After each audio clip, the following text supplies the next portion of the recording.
సభ్యులు పివి పార్థసారథి గారికి మరియు నా జన సైనికులకు నాయకులకు అందరికీ నమస్కారాలు తెలియజేసుకుంటున్నాం. ఈ 12 సంవత్సరాలు మా పవన్ కళ్యాణ్ గారి కోసం, ఆయన ఆశయాల సిద్ధాంతాల కోసం 12 సంవత్సరాలు పోరాడినాం, నిలవన్నాం, అలసిపోలేదు, ఇంకా పోరాడుతూనే ఉంటాం. పోరాడి విజయం సాధించేంత వరకు మేము ఎప్పటికీ వెన్ను చూపం కూడా మేము ఈ సభాముఖంగా తెలియజేసుకుంటున్నాము. అలాగే ఈ రోజు కొల్లప్ప గారి ఆధ్వర్యంలో జరగాల్సిన ప్రోగ్రామ్ లో ఆయన కొద్దిగా హెల్త్ సరిగ్గా లేదు, ఈరోజు రాలేకపోయినారు.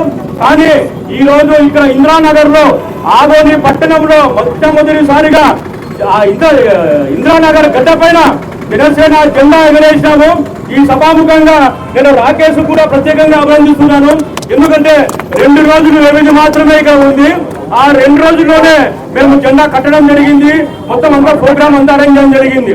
ఎందుకంటే జనసేన జెండా ఎక్కడ ఉంటే అక్కడ ప్రజలకు ఒక అండ, జనసేన పార్టీ అండగా ఎప్పుడు నిలుస్తుందని చెప్పేసి మేము నమ్ముతున్నాం. కాబట్టి పవన్ కళ్యాణ్ గారి సిద్ధాంతాలు ఎప్పటికీ ముందుకు తీసుకొస్తాం. ఇక్కడ కూటమి నాయకులతో కూడా మేము సఖ్యతతో ఉంటాము. ఎందుకంటే విభేదాలు ఎన్ని ఉన్నా కానీ మా ప్రయాణం ఒక్కటే, వైఎస్ఆర్సీపీ పార్టీని ఓడగొట్టడం ఒకటే తప్ప ఇంకా వేరే పక్షాలు లేదు. నెక్స్ట్ ఎలక్షన్ లో కూడా, పంచాయతీ ఎలక్షన్ లో కూడా మేము సారి మాటిస్తున్నాము.